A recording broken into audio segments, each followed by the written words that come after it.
transfer estivo nuovo giocatore dell'Athletic Club Palermo. Intanto partiamo da come nasce l'idea di vestirti di nero-rosa per questo finale di stagione. Ma è nata, già era partita a luglio, che il mister Fonzi mi aveva cercato per venire a far parte di questo gruppo, solo che io già avevo preso un accordo con Gabriele Terzo allo Iato e quindi è stato un amore solamente rimandato di pochi mesi. Quindi per me è un piacere, è un onore indossare questa maglia.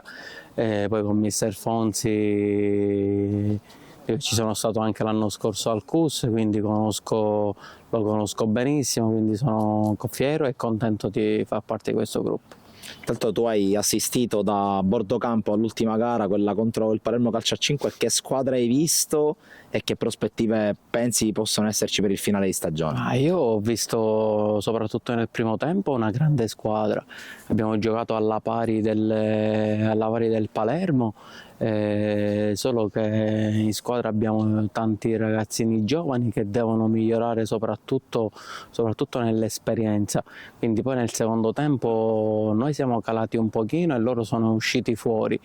Prendendo il 2-1 loro si sono rinvigoriti e noi siamo calati nettamente mentalmente, infatti abbiamo fatto almeno 10 falli nel secondo tempo e quindi la partita è cambiata solamente su questo aspetto.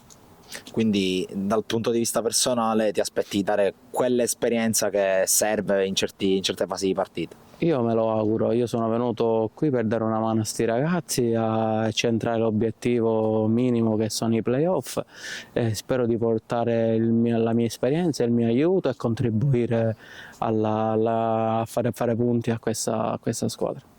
Salvo Intravaglia, nuovo giocatore dell'Athletic Club Palermo, intanto dici un po', Salvo, com'è nata questa idea di approdare in nero-rosa? È nata subito con una telefonata con il presidente Vadalà, presidente che si occupa dell'Athletic Club, e con un colpo di telefono subito abbiamo fatto tutto. Torni in C1 dopo una prima parentesi in C2 in questa stagione, con quali prospettive e quali obiettivi intanto personali e poi per la fine del campionato con tutta la squadra?